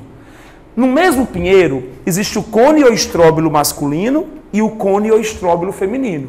Então, esse pinheirinho aqui é uma planta o quê? Monóica ou dioica. Se ela tem ambos os cones, masculino e feminino, monóica. O pinheiro da taiga, o pinheiro europeu, é uma planta monóica hermafrodita, porque ela tem estróbilo macho e estróbilo fêmea. O papel do estróbilo macho, vamos lá, começando pelo estróbilo macho. O papel do estróbilo masculino é formar quem? Olha aqui para o esqueminha geral, ó, que a gente colocou no quadro. O papel do estróbilo masculino é sofrer a meiose e formar os micrósporos, os grãos de pólen. Então, resumindo, no estróbilo masculino ocorre a meiose, que contribui para formar os grãos de pólen. Esse é o papel do estróbilo masculino, formar os grãos de pólen. Já o estróbilo feminino é o que contém o óvulo. O estróbilo feminino é o que contém o óvulo. E dentro desse óvulo vai acontecer a meiose. Essa meiose vai formar o megásporo, que é o esporo feminino. E esse megásporo, o esporo feminino, vai formar o gametófito feminino. E aí dentro desse gametófito feminino vai estar o arquegônio com o gameta feminino, a oosfera. A oosfera. Então, resumindo, pessoal, o estróbilo masculino forma os grãos de pólen e o estróbilo feminino contém o óvulo, que quando maduro contém o gametófito com o gameta feminino, a oosfera. Então, preparamos ambos os estróbilos para a fecundação. Um formou os grãos de pólen, o outro tem o óvulo maduro contendo o gameta feminino. Para ocorrer a fecundação, primeiro o grão de pólen tem que sair do estróbilo masculino até o estróbilo feminino. Como é que eu chamo esse processo? Transporte do grão de pólen do estróbilo masculino para o feminino, polinização.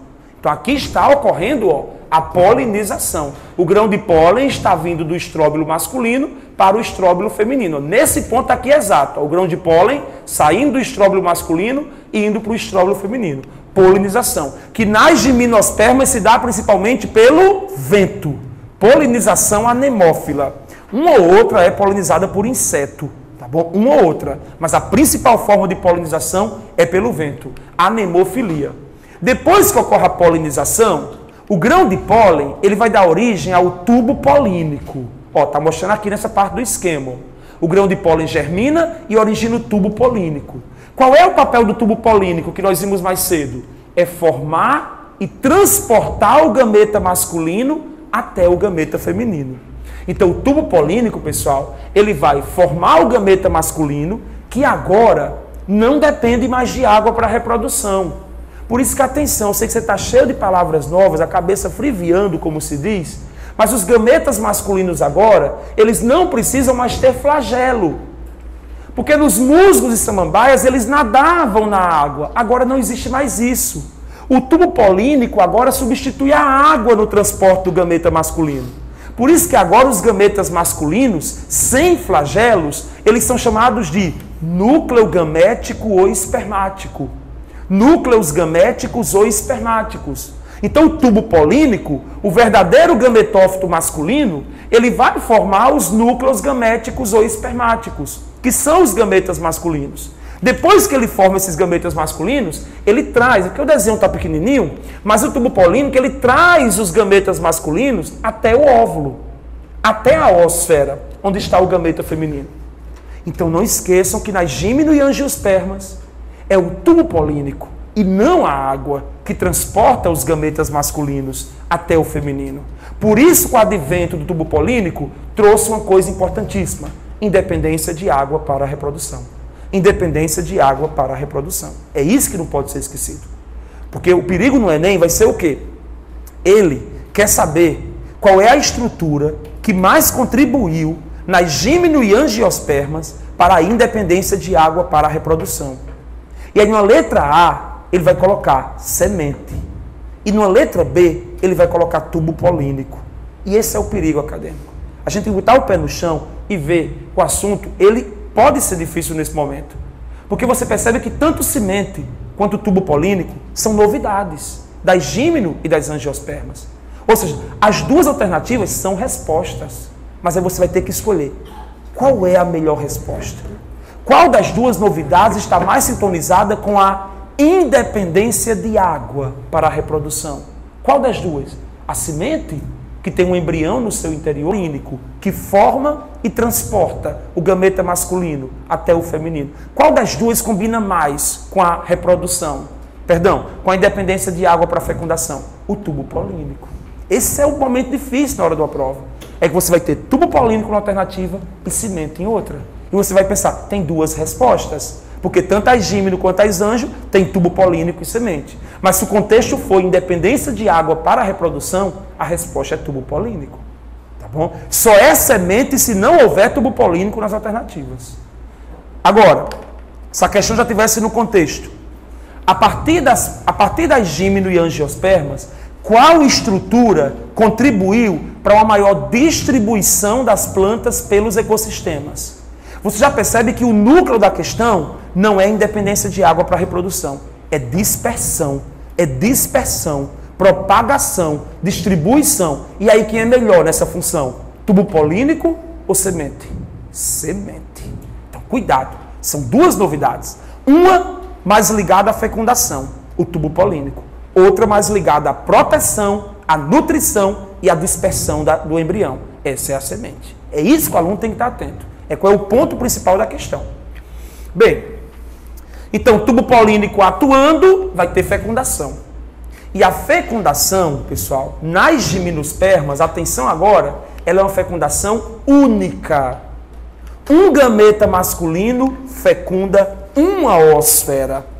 Um gameta masculino fecunda uma oosfera, formando um zigoto diploide. Zigoto diploide que dá origem a um embrião diploide. Então, fecundação única. Os restos do gametófito feminino vai originar um tecido de reserva nutritivo para o embrião. Olha que legal agora.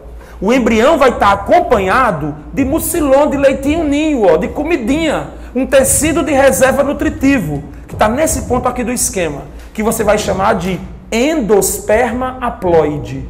Endosperma haploide. N. Por que N haploide? Porque vem de restos do gametófito, que é haploide. Então, além do embrião diploide, ele vai acompanhado de uma reserva alimentar. Um endosperma haploide. Um tecido de reserva nutritivo. E o óvulo, que assistiu todo esse filme pornô, ele vai dar origem à semente. O óvulo que contém já o embrião e contém o tecido de reserva nutritivo, ele vira a semente. Ó. Aquilo que eu mostrei para vocês. O óvulo, depois da fecundação, vira a semente.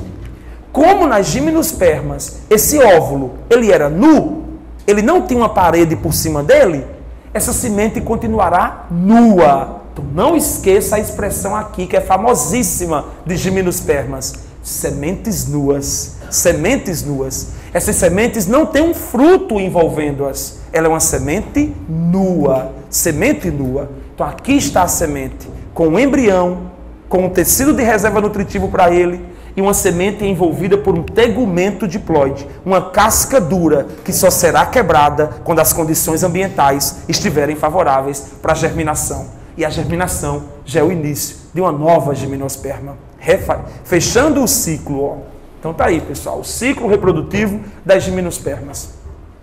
O que eu chamaria atenção nesse ciclo, fazendo uma síntese final, chamaria atenção para vocês. Primeiro, visão geral. Depois, o que é só exclusivo de gimnospermas. Primeiro, visão geral. Aqui, esporófito ou gametófito mais desenvolvido? Esporófito. É fanerógama. Então, qual é a estrutura reprodutiva bem desenvolvida? Quem é enxerida numa gimnosperma? É flor ou é estróbilo? É flor ou é cone? Cone. Cone ou estróbilo, tá bom? Cone ou estróbilo. Ok, pessoal. Polinização.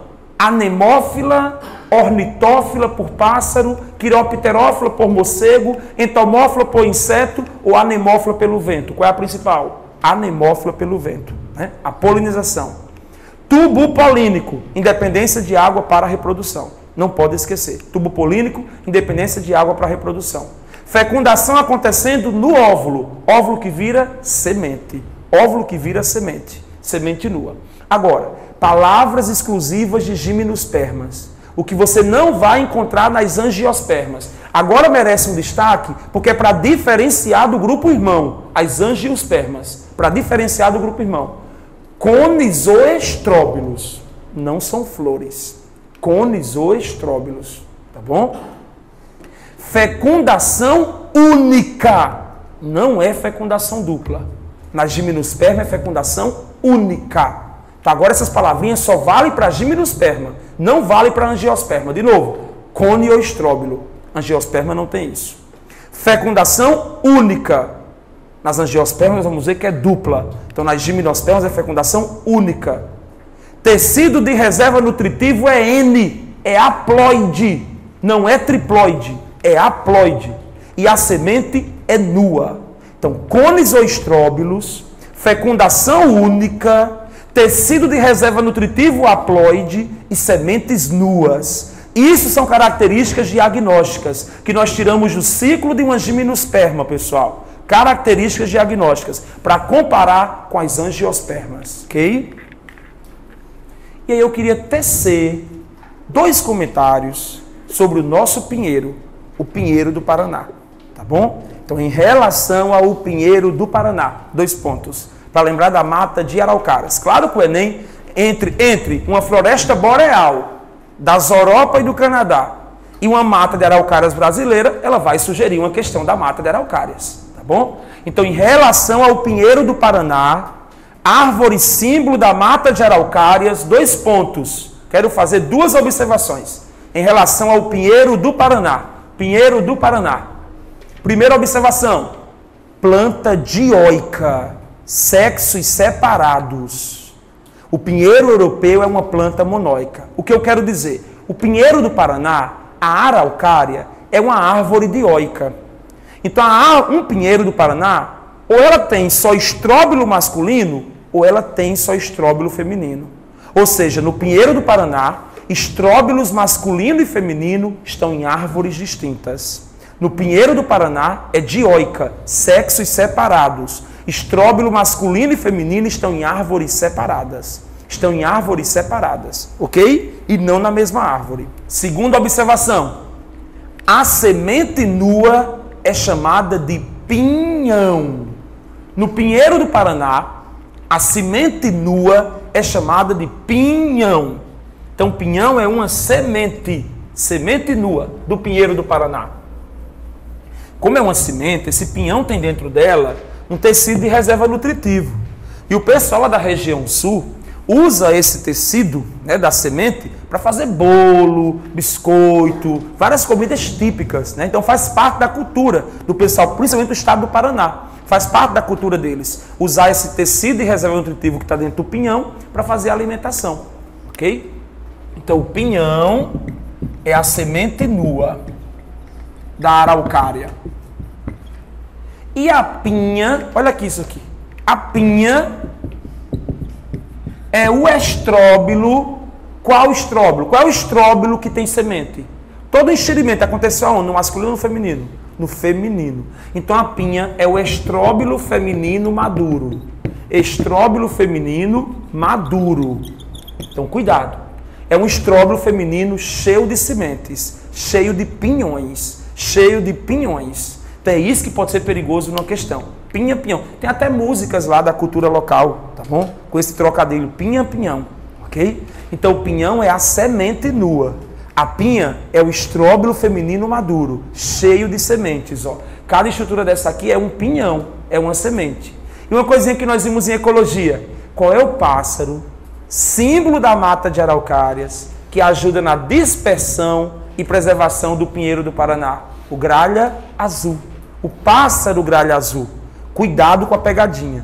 O pássaro gralha azul, ele não é um polinizador do pinhão, da araucária. Ele é um dispersor das sementes do vegetal. Ele é principalmente um dispersor.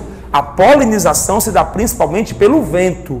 Então, o gralha azul, ave símbolo da mata de araucárias, é um animal dispersor dos pinhões, dispersor das sementes do pinheiro do Paraná. E não confunda essa pinha aqui com a pinha angiosperma, a pinha fruto, que chama fruto do conde, não é isso? Aquela pinha? É esse mesmo nome, fruto do conde? Carnaval chama de pinha mesmo. Então a pinha nossa aqui não é essa. A pinha nossa é um fruto com várias sementes no seu interior. A pinha nossa é um fruto de uma árvore, de uma planta angiosperma. De uma planta angiosperma. Então olha só que interessante, dependendo da cultura, né? Lá a pinha vai ser um estróbilo e não um fruto. Aqui pinha nossa é um fruto de uma angiosperma. Isso é muito interessante, ok? Isso até confirma, né, a pluralidade do Brasil. Brasil, nação, com sua pluralidade, que acaba sendo de suas características próprias, né? Olha que linda a araucária.